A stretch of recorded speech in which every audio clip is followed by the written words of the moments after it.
और बड़ी खबर है, लेबनान पर इजराइल का हमला। 1 मिनट में 160 बम गिराए गए हैं। 50 फाइटर जेट हमले में शामिल है। हिजबुल्लाह के ठिकानों पर हमला किया गया। बड़ी खबर, लेबनान पर इजराइल ने फिर से एक बड़ा हमला किया। 1 मिनट में 160 बम गिराए गए हैं। 50 फाइटर जेट हमले में शामिल। बड़ी खबर यह है कि पूरा हमला सीज फायर के दावे के बाद किया गया। पाकिस्तान सीज फायर का दावा कर रहा था, लेकिन इजराइल ने उस दावे को खारिज करते हुए 1 मिनट में 160 बम गिराए।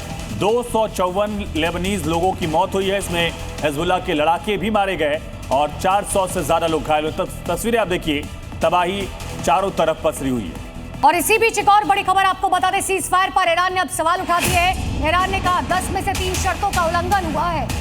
ये कहा गया कि संघर्ष विराम में शामिल था लेबनान। ईरानी हवाई क्षेत्र में ड्रोन घुसा, यूरेनियम संवर्धन शर्त में शामिल था, लेकिन इसको लेकर बात नहीं मानी जा रही है। ये ईरान की तरफ से बहुत बड़ी बात कही गई। ईरान ने आगे ये भी कहा कि शर्त नहीं मानी तो बातचीत बेमानी होगी। ईरान की तरफ से कहा गया, लेकिन साफ तौर पर 3 शर्तें नहीं मानने का आरोप ईरान की तरफ से साफ तौर पर कहा गया।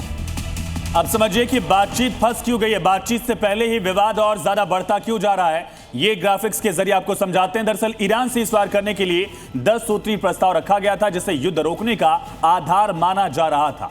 लेकिन देखिए, इन 10 शर्तों में कई ऐसे पॉइंट्स हैं, 3 ऐसे पॉइंट्स बताए जा रहे हैं जिन पर सहमति नहीं बन रही है। कौन से वो 3 मुख्य मुद्दे हैं, ग्राफिक्स जरिए आपको समझाते हैं। दरअसल इसमें पहला पॉइंट है और सबसे बड़ा पॉइंट है कि लेबनान को भी संघर्ष विराम में शामिल किया जाए। यह प्रस्ताव ईरान का था, लेकिन इजराइल लेबनान को इसमें शामिल नहीं कर रहा है। देखिए, दूसरा बड़ा पॉइंट है, सीज फायर की घोषणा के बाद ईरानी एयर स्पेस का उल्लंघन किया गया। यह दावा किया गया ईरान की तरफ से, ईरान के हवाई क्षेत्र में एक ड्रोन घुसा था जिसे मार गिराया गया। और तीसरा पॉइंट है, ईरान के यूरेनियम संवर्धन के अधिकार से इनकार को लेकर एक पूरा विवाद बढ़ा है, जिसका जिक्र ईरान ने किया। और इसी पर अमेरिका ईरान के यूरेनियम पर कब्जा चाहता है, यह दावा लगातार किया जा रहा है। लेकिन ये 3 शर्तें हैं जिस पर पूरी की पूरी डील फंसी हुई है, और इसमें सबसे महत्वपूर्ण है यूरेनियम संवर्धन। और बड़ी खबर आपको बता दें, सीज फायर के बाद ट्रंप का बड़ा बयान सामने आया। ईरान के पास फाइटर जेट तैनात है, ट्रंप की तरफ से कहा गया। वॉरशिप भी तैनात है, सेना के जवान भी तैनात हैं। जब तक समझौता माना नहीं जाता, ये तैनाती जारी रहेगी। ये डोनाल्ड ट्रंप का बहुत बड़ा बयान।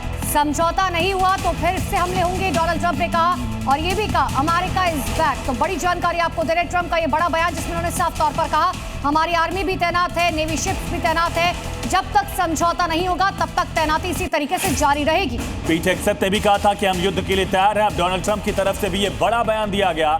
डोनाल्ड ट्रंप ने कहा कि ईरान के पास फाइटर जेट है, हमारी नेवल शिप्स हैं, सैनिकों की तैनाती है, वॉरशिप्स की भी तैनाती है। समझौता नहीं हुआ तो युद्ध आगे बढ़ाएंगे। इसी बीच एक और बड़ी खबर, ईरान के 10 सूत्री योजना को लेकर डोनाल्ड ट्रंप ने बयान दिया। कहा सभी 10 पॉइंट झूठे हैं। और आगे डोनाल्ड ट्रंप ने भी कहा मीडिया गलत खबर चला रहा है। व्हाइट हाउस ने कहा कि ईरान की 10 सूत्रीय योजना को ट्रंप ने उसे कूड़ेदान में फेंक दिया। ये योजना पूरी तरीके से अस्वीकार्य है। तो एक तरफ बैठक होने वाली है, शुक्रवार की बैठक से पहले अमेरिका की तरफ से लगातार बड़े बयान दिए जा रहे हैं।